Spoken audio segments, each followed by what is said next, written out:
سورۃ المومنون مکی صورت ہے اور یہ اس وقت نازل ہوئی کہ جب کفار کی جانب سے مسلمانوں پر سختیاں زوروں پر تھیں، اور جو شخص مسلمان ہو جاتا اس سے اس کے اعزاء اقربا لا تعلق ہو جاتے۔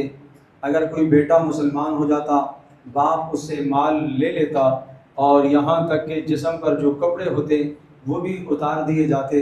اور ایسے اشخاص بھی ہیں کہ جو جسم پر ٹاٹ پہن کر رسول اکرم صلی اللہ تعالیٰ علیہ وسلم کی خدمت میں حاضر ہوئے، اور جن سے جو کاروباری روابط اور تعلقات تھے وہ تعلقات بھی منقطع کر دیے گئے۔ پیارے رسول صلی اللہ تعالیٰ علیہ وسلم اور آپ کے اصحاب کو محصور کر دیا گیا، بند کر دیا گیا، اور یہ اعلان کر دیا گیا کہ کوئی آدمی ان پر کوئی شے فروخت نہ کرے، کوئی ان سے چیز نہ خریدے، کوئی ان کو رشتہ نہ دے، کوئی ان سے رشتہ نہ لے۔ ایسے سخت ترین حالات مکہ میں آ گئے تو زبانوں پر یہ جملے آنے لگ گئے، یہ کون سی کامیابی ہے؟ محمد کا دامن حاصل کر کے، محمد کا کلمہ پڑھ کر کون سی کامیابی حاصل؟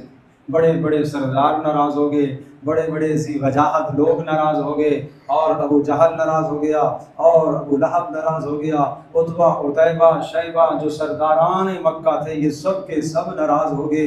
اور اسی طرح سے جو مسلمان ہوئے ہیں انہوں نے کیا پایا ہے، کیا حاصل کیا؟ کچھ بھی نہیں کیا۔ اس قسم کی باتیں مشرکوں کی زبانوں پر چڑھنا شروع ہوئی، اور جب صحابہ کرام رضی اللہ تعالی عنہم اجمعین کے کانوں میں یہ باتیں پڑھی تو دل دکھنے لگا۔ اس پر اللہ نے یہ آیات نازل فرمائی، قد افلح المؤمنون، قسم ہے اہل ایمان ہی کامیاب ہیں، قسم ہے اہل ایمان ہی کامیاب ہیں۔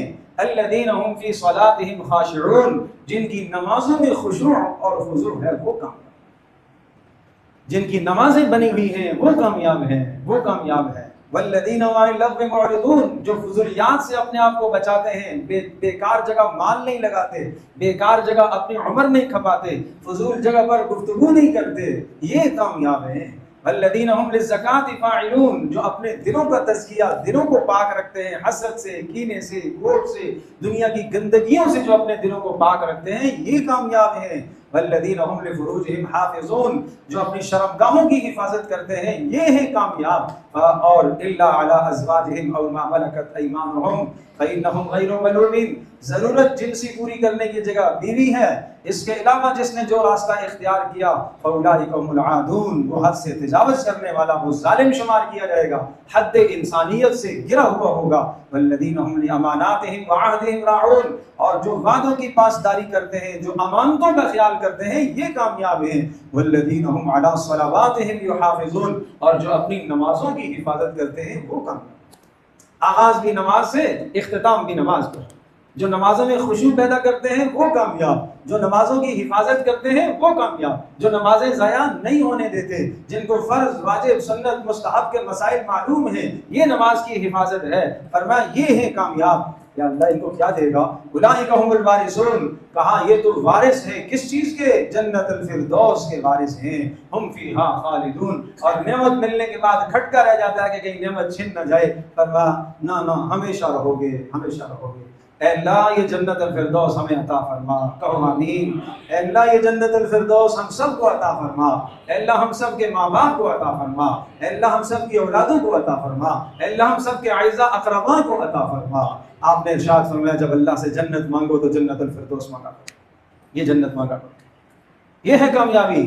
پھر انسان کی تخلیق کو بیان فرمایا، اور پھر اسی طرح سے گزشتہ قومیں جو ناکام اور تباہ ہوئی ہیں ان قوموں کے کچھ حالات ذکر فرمائے، اور آخر سورت کے آخر میں پھر اس کامیابی کو دوبارہ سے ذکر فرمایا۔ یہ تو ہم نے آپ کو دنیا کی کامیابی کے نمونے بتائے، اور آخرت کی کامیابی بتاتے ہیں۔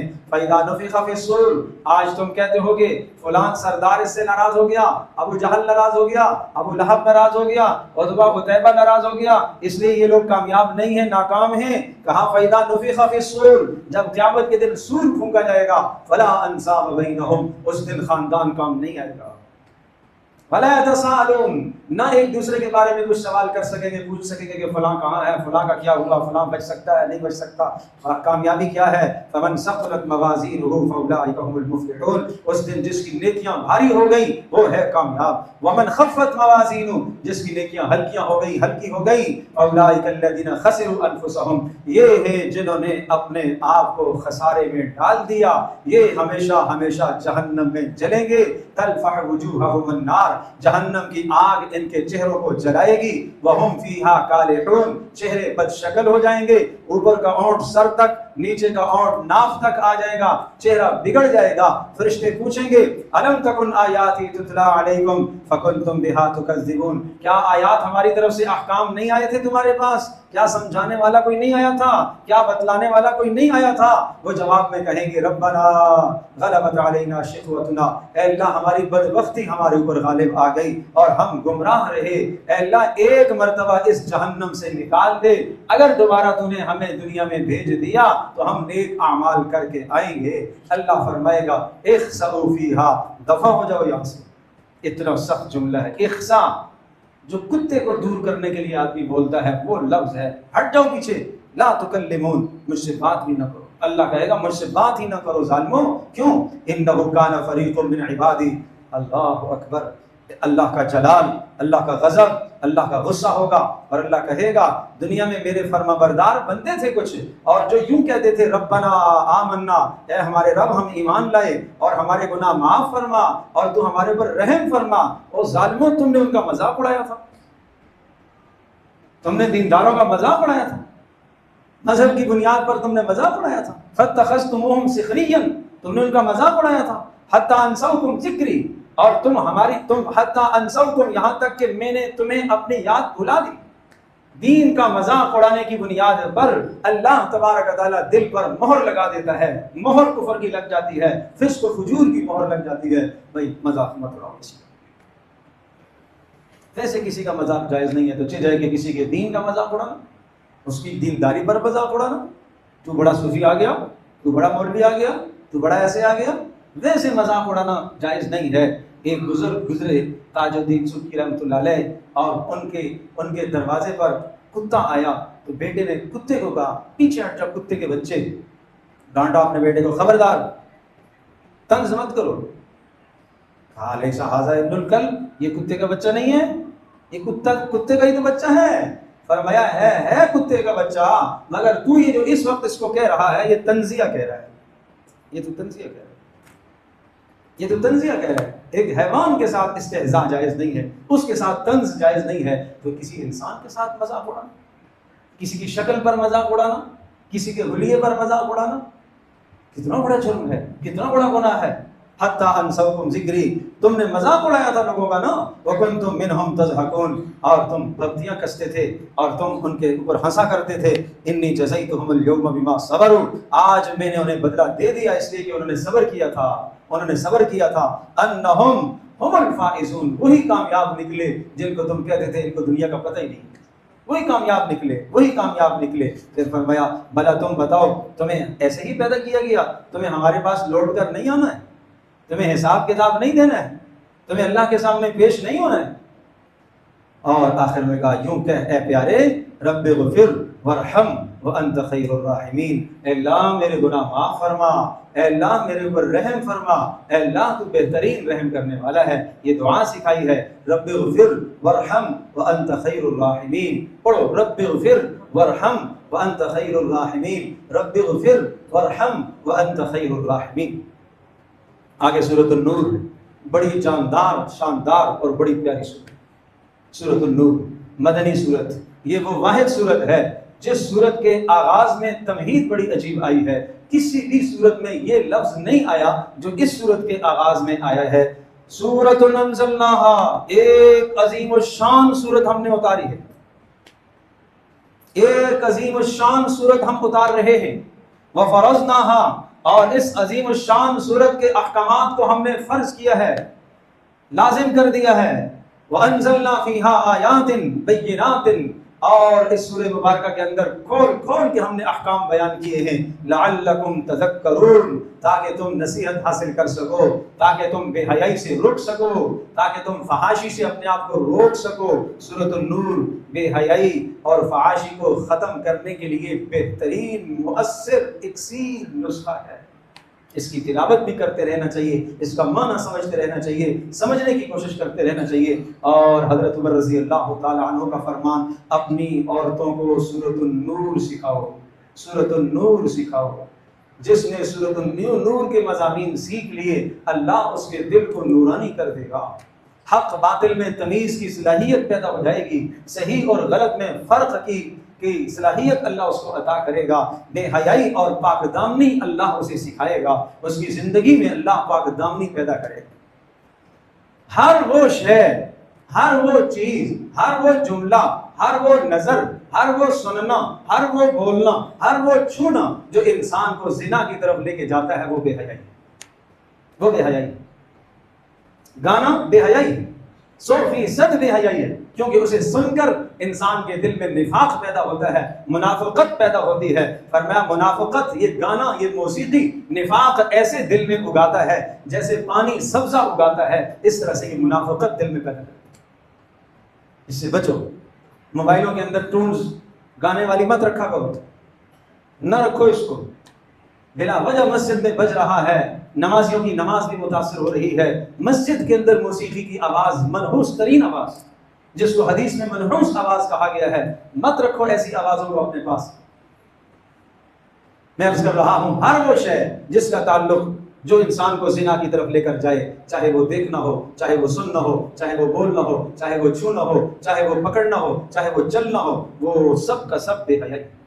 اسلامی معاشرے کے اندر حیاداری کیسے پیدا کی جائے؟ سب سے پہلے بے حیائی کی سخت ترین سزا سنائی، یہ یوں باڑ لگائی انسان کے سامنے۔ انسان تو نفس کا پجاری ہے، خواہشات کا پجاری ہے، اس کے دل میں برائی کے خیال آئیں گے اور برائی کے خیالوں کو لے کر یہ چلتا رہے گا۔ پہلے نظر اٹھائے گا اور پھر نظر اٹھانے کے بعد غیر محرم کا خیال اس کے دل میں آئے گا اور پھر کسی گناہ کا ارتکاب کرے گا۔ اللہ نے یوں سامنے باڑ لگائی، پہلی باڑ یہ لگائی، الزانیۃ والزانی فاجلدوا کل واحد منہما مئۃ جلدہ۔ اگر زنا کرنے والا مرد یا زنا کرنے والی عورت، پہلے عورت کو ذکر فرمایا، زنا کرنے والی عورت اور زنا کرنے والا مرد اگر غیر شادی شدہ ہیں، 100 کوڑے ان کو لگا دو، اور 100 کوڑے مارنے میں خبردار نرمی مت کرنا۔ اور جب یہ 100 کوڑے تم لگاؤ گے تو مسلمانوں کا ایک گروہ وہاں پر موجود ہونا چاہیے تاکہ دوسروں کے لیے عبرت ہو۔ مگر یہ فرمایا طائفۃ من المؤمنین، چھوٹا سا ایک گروہ، چند لوگ موجود ہوں۔ یہ کوئی ضروری نہیں ہے کہ پورا محلہ اکٹھا کر لیا جائے، پورا ملک اکٹھا کر لیا جائے، پوری میڈیا پر اس کی تشہیر کی جائے، نہ، یہ ضروری ہے۔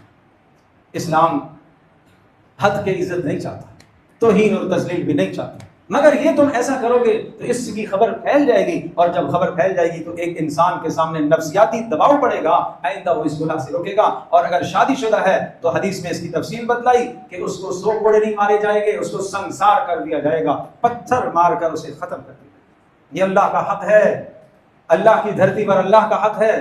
پیارے رسول صلی اللہ علیہ وسلم کی آنکھوں سے آنسو آ رہے ہیں، مگر آپ نے اپنے ساتھی پر یہ حق جاری فرمایا، جاری فرمایا۔ صحابہ نے کہا کہ رسول اگر آپ کو رحم ہے تو آپ چھوڑ دیجئے، کہا اللہ کا حکم ہے، یہ جاری ہو کر رہے گا، یہ جاری ہو کر رہے گا۔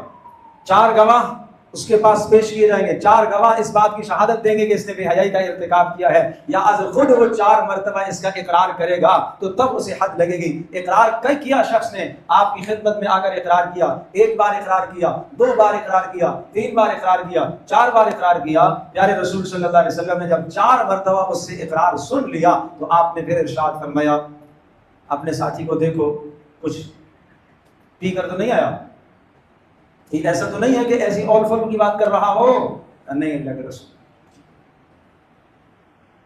پھر آپ علیہ السلام نے پوچھا زنا کیا ہوتا ہے؟ اس نے بتایا وہ عمل جو انسان اپنی بیوی سے کرتا ہے غیر کے ساتھ کیا۔ ہر اعتبار سے آپ کو تسلی ہو گئی، چونکہ سزا سخت ہے اس لیے شرائط بھی کڑے اور سخت شرائط ہیں۔ ہر اعتبار سے جب اطمینان ہو گیا، لے جاؤ اس کو، لے جاؤ اس کو، سنسار کر دو، پتھر مار کے اسے سنسار کر دو۔ لے کے صحابہ پتھر مارے، اور جب پتھر پڑے تو وہ دائیں بائیں بیچارہ بھاگا، اور ایک صحابی کے ہاتھ میں اونٹ کی بڑی ہڈی آئی، انہوں نے ہڈی ماری اور گر گئی، ختم۔ آپ علیہ الصلوۃ والسلام کو اطلاع ہوئی، آپ نے فرمایا جب وہ بھاگ رہا تھا تم نے چھوڑا کیوں؟ چھوڑنے کا مطلب یہ نہیں تھا کہ سزا نہیں نافذ، شاید وہ اپنی بات سے واپس آ جاتا، اپنا اقرار واپس لے لیتا۔ اگر بیچ مار کے دوران اس نے کہا کہ نہیں نہیں نہیں میں نے نہیں کیا، چھوڑ دیا جائے، شریعت کہتی ہے چھوڑ دیا جائے۔ آج لوگ کہتے ہیں اسلام کے قوانین کتنے سخت ہیں، بیچ میں اگر اس نے کہا کہ میں نے غلط کہا ہے، چھوڑ دیا جائے۔ 4 گواہوں نے جو گواہی دی ہے، اگر ان میں سے ایک گواہ پھر گئے کہ نہیں میں نے غلط بولا ہے، چھوڑ دیا جائے۔ آپ علیہ الصلوۃ والسلام ایک شخص کے اوپر اس کا خون پڑا اور انہوں نے خون کو ذرا ناپسندیدہ سمجھا، آپ نے فرمایا نہ، اس اللہ کے بندے نے ایسی توبہ کی ہے، اگر یہ توبہ پورے مدینے پر تقسیم ہو جائے تو سب کی بخشش ہو جاتی ہے۔ اتنی جاندار توبہ اس نے کی، اتنی جاندار توبہ۔ یہ قوانین اگر معاشرے کے اندر نافذ ہو جائیں تو دوسروں کی عزتیں محفوظ ہو جائیں گی، بے حیائی کا ارتکاب نہیں ہوگا پھر۔ اور پھر یہاں پر دوسرا قانون یہ سمجھایا، خبردار، یہ معنی نہیں کہ جناب تم جس پر چاہو الزام لگا کر، الزام دھر کر اس کو عدالت میں پیش کر دو کہ ہاں اس نے زنا کیا ہے، بے حیائی کی ہے، اور اس پر جناب تم حد جاری کروا دو، نہ، خبردار، 4 گواہ لانے ہوں گے، 4 گواہ۔ اگر کوئی شخص 4 گواہ نہیں لا سکے گا اور کسی پر اس نے دعویٰ کیا کہ فلاں نے زنا کیا اور 4 گواہ نہ پیش کر سکے، فرمایا اس اقراری کو جو یہ کہہ رہا ہے، جس نے یہ کہا ہے کہ اس نے زنا کیا اور 4 گواہ نہیں لائے، اسے 80 کوڑے مارے جائیں گے، اسے 80 کوڑے لگائے جائیں گے۔ اور فرمایا دوسری سزا یہ کہ ہمیشہ کے لیے اس کی گواہی معتبر نہیں ہوگی، مردود الشہادہ ہو گیا ہے، ہمیشہ کے لیے شہادت قبول نہیں ہوگی۔ اور اگر کوئی آدمی اپنے گھر کے اندر بے حیائی دیکھ لے تو کیا کرے؟ عدالت میں دعویٰ دائر کرے گا، اور فرمایا کہ وہ 4 مرتبہ قسمیں کھائے گا، اور 4 مرتبہ قسمیں کھا کر وہ یہ کہے گا کہ میں نے سچ کہا، میں نے گھر کے اندر یہ بے حیائی دیکھی ہے۔ 5ویں مرتبہ یہ کہے گا اگر میں جھوٹ بول رہا ہوں تو میرے اوپر اللہ کی لعنت ہو۔ پھر اس کی بیوی سے پوچھا جائے گا تو بتا تو کیا کہتی ہے؟ اگر وہ کہتی ہے کہ ہاں میں نے جرم کیا ہے، اقرار ہو گیا، تو پھر اس پر حد نافذ ہوگی۔ اور اگر وہ یہ کہے کہ نہیں اس نے جھوٹ بولا ہے، میرے اوپر الزام لگا رہا ہے، تو پھر اس کو کہا جائے گا وہ 4 قسمیں کھا کر کہے گی اس نے جھوٹ بولا، اس نے جھوٹ بولا، اللہ کی قسم اس نے جھوٹ بولا، اللہ کی قسم اس نے جھوٹ بولا، اللہ کی قسم اس نے جھوٹ بولا، اس نے جھوٹ بولا۔ 5ویں مرتبہ یہ کہے گی کہ اگر اس نے سچ کہا ہو تو میرے اوپر اللہ کا غضب نازل، چونکہ یہاں گواہ تو نہیں ہے۔ اب شرعی عدالت دونوں کے درمیان میں فسخ نکاح کا حکم لگا دے، وہ اپنی زندگی گزارے یا اپنی زندگی گزارے۔ رسول اللہ صلی اللہ علیہ وسلم کے زمانے یہ معاملہ پیش آیا، آپ علیہ الصلوۃ والسلام کے سامنے عویمر اجلانی آئے، اللہ کے رسول یہی معاملہ ہوا۔ آپ نے فرمایا بینہ پیش کرو، گواہی لاؤ، ورنہ اپنی پیٹھ کو 80 کوڑوں کے لیے تیار رکھو، بیوی پر تو نے الزام لگایا۔ اللہ کے رسول میں کہاں سے گواہ لاتا؟ اگر گواہوں کے لیے میں باہر نکلتا تو وہ تو بدبخت چلا جاتا، وہ تو بھاگ جاتا جو تھا۔ آپ نے فرمایا نہیں، گواہ لاؤ، اور اگر نہیں لاؤ گے تو پھر اپنی پیٹھ کو کوڑوں کے لیے تیار رکھو۔ پریشان۔ پھر یہ آیت نازل ہوئی، ان کو پھر لعان کا حکم کہا جاتا ہے۔ لعان، دونوں ایک دوسرے پر لعنت کریں گے۔ پھر جناب یہ سلسلہ ہو گیا، فسخ نکاح ہو گیا، نکاح ختم کروا دیا۔ اب آپ نے جو جملہ کہا وہ سنیے گا، اسلام کس طرح سے حقوق کی پاسداری کرتا ہے، کس طرح سے عزتوں کا اسلام خیال رکھتا ہے۔ آپ نے فرمایا انتظار کرو، اب یہ عورت کیسے بچہ لاتی ہے؟ امید تو ہو گئی، گناہ سے امید ہو گئی، اب دیکھتے ہیں کیسا بچہ آتا ہے، بچے کی شکل دیکھیں گے۔ آپ نے عویمر اجلانی کا حلیہ بیان کیا، اگر اس طرح کی پتلی دبلی ٹانگوں والا، بھورے رنگ والا ہوا تو پھر سمجھ لینا کہ عویمر اجلانی نے جھوٹ بولا، بچہ عویمر ہی کا ہے، یعنی شور ہی کا ہے، عورت سچ ہے۔ اور اگر موٹی موٹی پنڈلیوں والا ہوا، موٹی موٹی ایڑیوں والا ہوا، اس شخص کا حلیہ جو تھا تھوڑا سا آپ نے اس کو بیان، تو پھر اس کا مطلب یہ ہو جائے گا کہ عویمر نے سچ کہا، اس کی بیوی جھوٹ بول رہی ہے، اس نے گناہ کیا ہے۔ صحابہ کہتے ہیں بچہ اس طرح سے پیدا ہوا جس طرح سے وہ آدمی تھا۔ تو یہ شواہد مل رہے ہیں کہ ہاں گناہ ہوا ہے، لیکن اللہ کے نبی صلی اللہ علیہ وسلم نے اب فیصلہ بدلا نہیں، کہا کیونکہ شریعت کا حکم کیا ہے، یا تو مجرم خود اقرار کرے یا 4 گواہ لائے۔ 4 گواہ بھی نہیں ہیں، مجرم نے خود بھی اقرار نہیں کیا۔ فرمایا اگر اللہ کا فیصلہ نہ آ چکا ہوتا تو اس عورت کو میں رجم کرتا، مگر چونکہ اللہ کا فیصلہ ہے اس میں کچھ نہیں کر سکتا۔ یہ بات سمجھانی مقصود ہے کہ شریعت حکم لگاتی ہے احکام پر، ظاہری چیزوں پر یہ نہیں بات جائے گی۔ تم نے میڈیکل کرا لیا اور اس کے بعد نہ اس کے اوپر تم نے الزام تھوپ دیا، ایسا نہیں۔ اسلام ایک اصول بیان کرتا ہے، ضابطے بتاتا ہے، اور پھر اسی طرح سے فرمایا خبردار کسی پر الزام مت دھرا کرو، اللہ پاک تمہیں نصیحت کرتا ہے کسی پاک دامن پر مت الزام لگاؤ. عائشہ رضی اللہ تعالی عنہا پر منافقوں نے الزام لگایا. 2 رکوع اللہ نے حضرت عائشہ رضی اللہ تعالی عنہا کی براءت پر، ان کی پاک دامنی پر اللہ پاک نے 2 رکوع نازل فرمائے. اور ان 2 رکوعوں کے اندر اللہ نے ایسا ڈانٹا ہے، ایسا ڈانٹا ہے، پورے قرآن میں ایسی ڈانٹ نہیں ہے جیسی یہاں پر ڈانٹ. کیوں تم نے الزام لگایا؟ کیوں تم نے الزام تھوپا عائشہ پر؟ اور تمہیں نہیں پتا کہ یہ رسول اللہ کا گھرانہ ہے؟ تمہیں نہیں پتا کہ یہ پاک دامن خاتون ہے؟ تمہیں نہیں پتا کہ یہ نبی کی بیوی ہے؟ تمہیں نہیں پتا کہ اس کو نبی کے لیے منتخب اللہ نے کیا ہے؟ کیا اللہ کوئی فاحشہ عورت کا انتخاب کر سکتا ہے؟ ارے تم 4 گواہ کیوں نہیں لائے ہو؟ اور اگر اللہ کا فضل نہ ہوتا تو عذاب دنیا میں آ جاتا اور تم تباہ ہو جاتے. اور تم زبان در زبان ان باتوں کو بڑے مزے سے اچھال رہے تھے. کیوں اچھال رہے تھے؟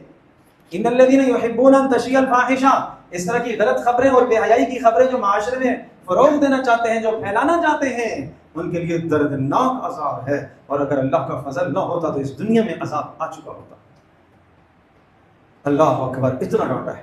یا ایھا الذین آمنوا لا تتبعوا خطوات الشیطان، کسی پر الزام اس لیے تم دھرتے ہو کہ شیطان کے نقش قدم پر چلنا شروع کر دیتے ہو. خبردار، شیطان کے نقش قدم پر مت چلنا. پھر اگر معاشرے میں کچھ لوگ ایسے بھی تھے، اس الزام میں سیدھے سادھے کچھ مسلمان بھی بیچارے آ گئے. عائشہ رضی اللہ تعالی عنہا پر جو بات آئی تہمت کی، منافقوں نے الزام گھڑا اور ایک طوفان برپا کر دیا. اس میں کچھ سیدھے سادے صحابہ، ان کی زبانوں پر بھی الفاظ آ گئے. بہرحال ان کے اوپر سزا نافذ ہوئی. اور اس کے بعد ابوبکر صدیق رضی اللہ تعالی عنہ نے ایک شخص کے بارے میں کہا جو ان کے رشتے میں بھانجے لگتے تھے، ان کا خرچ چلایا کرتے تھے، کہ اس نے میری بیٹی پر، بیٹی کا بھی مسئلہ نہیں تھا، اس نے رسول اللہ صلی اللہ علیہ وسلم کے گھرانے پر الزام میں بھی شریک تھا، میں اس کو خرچہ نہیں دوں گا. آج کے بعد گھر کا خرچ چلاتے تھے. اللہ نے فرمایا خبردار، اہل فضل، اہل علم، اہل مقام، مرتبہ، اہل مال، ان کو یہ زیب نہیں دیتا کہ اس طرح کی قسمیں کھا کر دوسروں کے خرچے بند کر دیں. جب اس نے معافی مانگ لی اللہ پاک سے تو تم بھی درگزر کر دو. الا تحبون ان یغفر اللہ لکم، تم نہیں چاہتے ہو کہ اللہ تمہارے گناہ معاف فرمائے؟ ابوبکر صدیق نے کہا اے اللہ میں چاہتا ہوں میرے گناہ معاف ہو جائیں، میرے گناہ معاف ہو جائیں، میرے گناہ. قسم کا کفارہ ادا کیا اور مصطاح کا خرچہ ڈبل کر دیا، ڈبل کر دیا. یہ ہے. اور ہمارا اپنا معاشرہ تو دیکھو، اپنا حال تو دیکھو. ہمارے ساتھ کوئی برا کرتا ہے تو وہ دوبارہ جینے کے قابل ہی نہیں ہوتا معاشرے میں. اگر خدا نخواستہ غلطی سے کسی نے ہمارے ساتھ کوئی برا کر لیا تو ہم تو پھر اس کی شکل دیکھنے کو تیار نہیں. اسلام کہتا ہے جب اس نے معافی مانگ لی تو تم درگزر کر دو.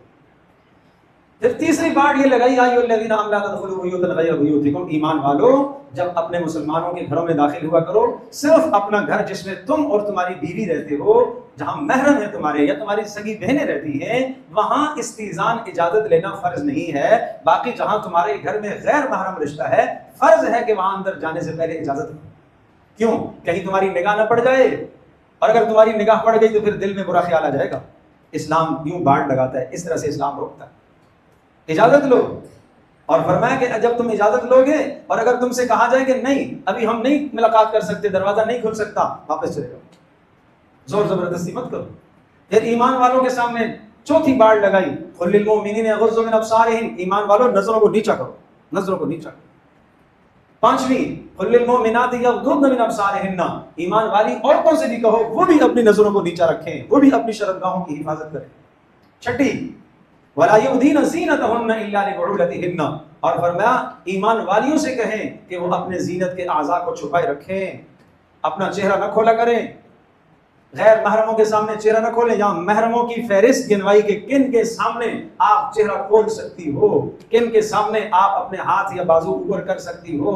محرموں کی فہرست گنوائی، محرموں کی فہرست گنوائی. آج اگر کوئی ایسا کر دیتا ہے تو ہمیں تو بڑا دکھ ہوتا ہے. مجھ سے پردہ کرتی ہے، کہاں کس کے سامنے تو چہرہ کھول سکتی ہے؟ الا ما ظهر منها وليضربن بخمرهن على جيوبهن، اپنے گریبانوں کے اوپر پردہ ڈالنا، چہرے پر پردہ ڈالنا. اور فرمایا ہاں اپنے شوہر کے سامنے چہرہ کھول سکتی ہے، اپنے باپ کے سامنے چہرہ کھول سکتی ہے، شوہر کے باپ سسر کے سامنے چہرہ کھول سکتی ہے، شوہر کے بیٹوں کے سامنے چہرہ کھول سکتی ہے، اپنے بیٹوں کے سامنے چہرہ کھول سکتی ہے، اپنے بھائیوں کے سامنے، بھتیجوں کے سامنے، بھانجوں کے سامنے. او نسائہن، اپنی مسلمان عورتوں کے سامنے چہرہ کھول سکتی ہے، غیر مسلم عورتوں کے سامنے چہرہ نہیں کھول سکتی. غیر مسلم عورتوں کے سامنے چہرہ نہیں کھول سکتی. کیوں؟ بڑی اہم بات ہے، بڑا اہم نقطہ ہے، یاد رکھنے کا ہے. یا اللہ غیر مسلم عورت سے مسلمان عورت کیوں پردہ کرے گی؟ اپنے زینت کے اعضاء غیر مسلم عورت کے سامنے ظاہر نہیں کر سکتی، کیوں؟ اس لیے کہ وہ غیر مسلم عورت جب اس مسلمان عورت کی خوبصورتی کو دیکھے گی تو اپنے غیر مسلم کافروں کے سامنے جا کے بیان کرے گی، اور جس کے نتیجے میں کافروں کے دلوں میں تمہارے بارے میں برا خیال ہے۔ اسلام تمہیں اتنی پاک دامنی دینا چاہتا ہے، اسلام تمہارے اتنے حقوق کا تحفظ کر رہا ہے کہ تو ایک پاک دامن معاشرے کی عورت ہے، تو ایک محترمہ ہے، تو ایک قابل احترام ہے۔ غیر محرم کافر کے دل میں تیرا خیال کیوں آئے؟ تو جب غیر مسلم کافرہ عورت کے سامنے چہرہ کھولنے کی اجازت اس لیے نہیں ہے کہ وہ غیر مسلم کافرہ عورت یہ تمہارے چہرے کو دیکھ کر جا کے اپنے کافروں کے سامنے تمہارا حسن کہیں نہ بیان کرے، تو پھر مسلمان عورت کو بھی جائز نہیں ہے کہ وہ کسی اپنی سہیلی کا حسن اپنے شوہر کے سامنے بیان کرے۔ شادی ہوئی نا، شادی ہوئی، آپ تو پردے میں تھے اور بیوی سے پوچھا دلہن کیسی تھی؟ جائز نہیں ہے پوچھنا تمہارے لیے، جائز نہیں ہے پوچھنا تمہارے لیے۔ تصویر لے لی، آگے اپنے شوہر کو دکھا رہی ہے، حرام ہے، جائز نہیں ہے، جائز نہیں ہے۔ شادیوں کے موقع پر وہ دلہن بنی سجی ہوتی ہے اور غیر محرم اس کو دیکھتے ہیں، حرام ہے، حرام ہے۔ اس لیے ہم کہتے ہیں محرم گواہ ہونا چاہیے، محرم وکیل ہونا چاہیے۔ بہنوئی غیر محرم ہے، بہنوئی غیر محرم ہے، خیال کیا کرو۔ اب بہنوئی کو اگر نہیں بنائیں گے تو ناراض ہو جائے گا، اور ہونے دو ناراض۔ اسلام کو دیکھنا ہے یا ان کو دیکھنا ہے؟ یہ اسلام ہمیں پاک دامنی سکھاتا ہے۔ اور فرمایا وَأَنكِحُوا الْأَيَامَ، چھٹی باڑ یہ لگائی ہے کہ دیکھو معاشرے میں بے نکاحوں کے نکاح کراؤ، نکاحوں میں تاخیر نہ کیا کرو، نکاحوں میں دیر مت کیا کرو، بلوغ ہونے پر نکاح کراؤ۔ یا اللہ کچھ بھی نہیں ہے، کیسے نکاح کراؤں لڑکے کا؟ ابھی تو کچھ کماتا نہیں ہے۔ إِن يَكُونُوا فُقَرَاءَ يُغْنِهِمُ اللَّهُ مِنْ فَضْلِهِ، اگر یہ فقیر ہے تو اللہ اپنے فضل سے غنی کرے گا اس کو، اللہ کا وعدہ ہے، اللہ غنی کرے گا۔ وَلْيَسْتَعْفِفِ الَّذِينَ لَا يَجِدُونَ نِكَاحًا، نکاح کے اگر اسباب نہیں ہے جب تک تو جوانوں کو پاک دامنی اختیار کرنی چاہیے۔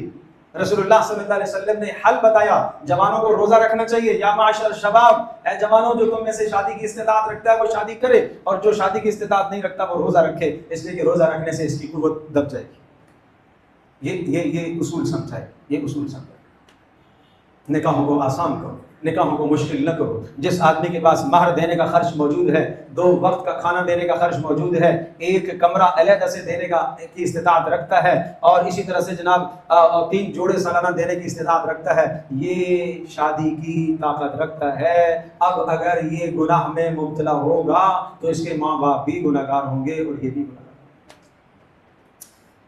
اللہ نور السماوات والارض، فرمایا اللہ نے تمہارے دل میں ایمان نہیں رکھا، تمہارے دل میں حیا اللہ نے نہیں رکھی، تمہارے دل میں اللہ نے غیرت نہیں رکھی، نفسیاتی سمجھایا، نفسیاتی مار دی ہے۔ ایک شخص آئے کہ اللہ کے رسول مجھے زنا کی اجازت دیجیے، صحابہ غصے ہو گئے، یہ کیا کہہ رہا ہے؟ رسول اللہ کی خدمت میں کیا بات کر رہا ہے؟ آپ نے فرمایا چھوڑو۔ آپ کے سمجھانے کا انداز ہی الگ تھا، پیار ہی الگ تھا۔ ایسا معلم نہ کائنات میں دیکھا اور نہ کائنات دیکھے گی، ایسا خوبصورت معلم اور استاذ کوئی نہیں تھا۔ آپ نے بڑا قریب کہا بتاؤ تم جس لڑکی کے ساتھ زنا کرو وہ کسی، تم چاہتے ہو تمہاری بہن کے ساتھ کوئی کرے؟ نہیں۔ تم چاہتے ہو تمہاری ماں کے ساتھ کوئی کرے؟ نہیں لگ رسول۔ تم چاہتے ہو تمہاری خالہ کے ساتھ؟ نہیں لگ۔ تم چاہتے ہو تمہاری پھوپھی کے ساتھ؟ نہیں لگ۔ سارے رشتے گنوائے، کہا تم جس کے ساتھ کرو گے تو وہ بھی کسی کی بہن، کسی کی بیٹی، کسی کی خالہ، کسی کی پھوپھی، کسی کی ماں تو ہوگی۔ اس کو کہتے ہیں نفسیاتی پریشر، نفسیاتی مار۔ آپ نے ایسا ذہن بنایا، آپ نے اس کی نفسیات کو کنٹرول فرمایا، دل پر ہاتھ رکھا پھر آپ نے، اور پھر آپ نے فرمایا اللہم اغفر ذنبہ، اے اللہ اس کے گناہ کو معاف فرما، وحسن فرجہ، اے اللہ اس کی شرمگاہ کو محفوظ فرما، وطاہر قلبہ، اے اللہ اس کے دل کو پاکیزہ فرما۔ وہ شخص کہتے ہیں اللہ کی قسم ساری زندگی زنا کا خیال نہیں آیا۔ صحبت تو ہونا اچھی، نیک ماحول میں تو جڑے جوان، اچھے ماحول میں تو جڑے، یہ ہے بات۔ ایک دن ایک جوان مجھے بتانے لگا، کہنے لگا مولوی صاحب سچی بات بتاؤں، آج میں پھنس گیا تھا، یونیورسٹی میں گیا، چاروں طرف سے میں گھیر لیا گیا، اور ادھر سے طنز اور ادھر سے طنز اور ادھر سے طنز لڑکیوں کے. اور آج صبح ہی آپ نے مجھے نصیحت کی تھی کہ بیٹا آنکھوں کی حفاظت کرنا، تو بس مجھے وہ بات یاد آ گئی تو میری نظر اوپر نہیں اٹھی تو میں محفوظ ہو گیا. انہوں نے مجھے پاگل کہہ کے چھوڑ دیا، یہ تو پاگل ہے، جاؤ جانے دو. ٹھیک ہے، ایمان تو بچ گیا نا، ایمان تو بچ گیا، ایمان تو بچ گیا. آج جوان کیا کہتا ہے، نہیں میں خود نہیں گیا تھا، وہ خود آئی تھی. تو خود آئی تھی تو کیا جواز ہے؟ جائز ہو گیا؟ یہ خود اس کا میسج آیا تھا، یہ جائز ہو گیا کیا؟ اسلام قربان جاؤں عفت اور پاک دامنی سکھاتا ہے. اور اس لیے فرمایا آپ نے نفسیاتی دباؤ ڈالا، اس لیے اپنے گھر کو دیکھو، اپنے گھر میں اپنی بہنوں کا خیال کرو، بہنوں کو پاک دامن رہنے دو. جوانو تم خود پاک دامن بنو گے، تم اپنی نظر کو کہیں سے نیچا کرو گے، تمہاری بہن بھی محفوظ ہو جائے گی، تمہارا گھر بھی محفوظ ہو جائے گا. ایک روایت میں آتا ہے کہ یہ تو قرض ہے دنیا میں، یہ قرض ہے، تم اپنی نظروں کو نیچا کرو تاکہ تمہارے گھر کی عورتیں بھی محفوظ رہیں. یہ قوانین سمجھائے اور پھر اس کے بعد اسی طرح سے یہ سمجھایا کہ اس دھرتی پر اللہ کا نظام رائج کیا جائے اور خلافت کا نظام لایا جائے. اور خلافت کا نظام اس میں کیا ہے؟ سب سے پہلے توحید کا امر، نماز کا قائم، زکوٰۃ کا ادا کرنا اور اللہ اور اس کے رسول کی اطاعت کرنا. اور پھر ارشاد فرمایا یہ جو چھوٹے بچے تمہارے گھر میں ہوتے ہیں نا، نابالغ جو بچے ہیں، نابالغ بچے، قریب البلوغ بچے، تو فرمایا ان بچوں کو بھی اپنی خلوت گاہوں سے علیحدہ رکھا کرو. یہ اسلام پاک دامنی سمجھاتا ہے، اسلام عفت سکھاتا ہے کہ اپنی خلوت گاہوں سے جو میاں بیوی کے ملنے کی جگہ ہے، ایک کمرے میں جو سونے کی جگہ ہے، اپنے بچوں کو 7 سالہ 8 سالہ بچوں کو جدا رکھا کرو، علیحدہ رکھا کرو. اور مخصوص اوقات میں وہ تمہاری اجازت کے بغیر اندر داخل نہ ہو. یہ قرآن کہہ رہا ہے، مخصوص اوقات میں تمہاری اجازت کے بغیر وہ اندر داخل نہ ہو، تاکہ وہ میاں بیوی کو کسی ایسی حالت میں بیٹھا ہوا نہ دیکھیں کہ جو ان کے اخلاق کو خراب کر سکے، جو ان کے اخلاق کو تباہ کر سکے. یہ اسلام نے اصول سمجھائے ہیں بچوں کے حوالے سے. فرمایا پھر جب وہ بالغ ہو جائیں تو پھر ان کے لیے وہی احکام ہیں جو عام بالغوں کے حکم ہیں، اسی طرح سے کرنا. اور پھر فرمایا کہ دیکھو یہ اس طرح کی جو مجالس ہے نا، آخر میں ادب سمجھایا. اس قسم کی جو مجالس دینی مجالس لگتی ہیں، فرمایا ان مجالس سے بلا وجہ مت اٹھا کرو، ان مجالس میں بیٹھا کرو. اور پھر رسول اللہ صلی اللہ علیہ وسلم کو فرمایا اگر کوئی آپ سے اجازت لے کر ایسی مجلس سے اٹھ کر جاتا ہے، اگر آپ چاہیں تو اسے اجازت دیں، آپ نہ چاہیں تو نہ دیں، مگر پھر بھی آپ اس کے لیے استغفار کرتے رہیے گا، کیونکہ اس مجلس سے جو کچھ اس نے کھویا ہے وہ بہت کچھ کھو چکا ہے. اللہ تبارک و تعالی ہم سب کے لیے سمجھنا اور کرنا آسان فرمائے. الحمدللہ رب العالمین والصلاة والسلام علی سید الانبیاء والمرسلین وعلی آلہ وصحبہ اجمعین. اللہم ارحمنا بالقرآن العظیم واجعل لنا اماما ونورا وهدى ورحمة. اللہم ذکرنا مما نسینا وعلمنا مما جہلنا وارزقنا تلاوته آناء الليل واطراف النہار واجعله لنا حجة یا رب العالمین. اے اللہ ہمارے گناہوں کو معاف فرما، اے اللہ ہم سب کے اس ماحول اور معاشرے کو پاک دامن بنا، اے اللہ اس پورے محلے کو پاک دامن بنا، اے اللہ ہر برائی سے ہر شر سے ہمارے گھروں کی، بچوں کی، بچیوں کی، سب کی تو حفاظت فرما. اے اللہ جوان بیٹوں کی، بیٹیوں کی تو حفاظت فرما. اے اللہ عفت اور پاک دامنی والی زندگی ہماری نسلوں کو عطا فرما. اے اللہ ہر بے حیائی سے ہماری حفاظت فرما. اے اللہ ہمارے جوانوں کو اے اللہ بے حیائی دیکھنے سے، بے حیائی کی باتیں سننے سے، بے حیائی کو چھونے سے اللہ نے محفوظ فرما. بے حیائی کی طرف چل کر جانے سے اللہ ان کی حفاظت فرما. اے اللہ موسیقی سے، موسیقی کے آلات سے ہمارے جوانوں کی حفاظت فرما. اے اللہ ہماری نسلوں کی تو حفاظت فرما. اے اللہ قرآن کریم کا ذوق ہمیں نصیب فرما. اے اللہ جو پاک دامنی کے ضابطے قرآن ہمیں بتاتا ہے، ان ضابطوں کے مطابق ہمیں زندگی گزارنے کی توفیق عطا فرما. وصلی اللہ تعالی علی خیر خلق محمد.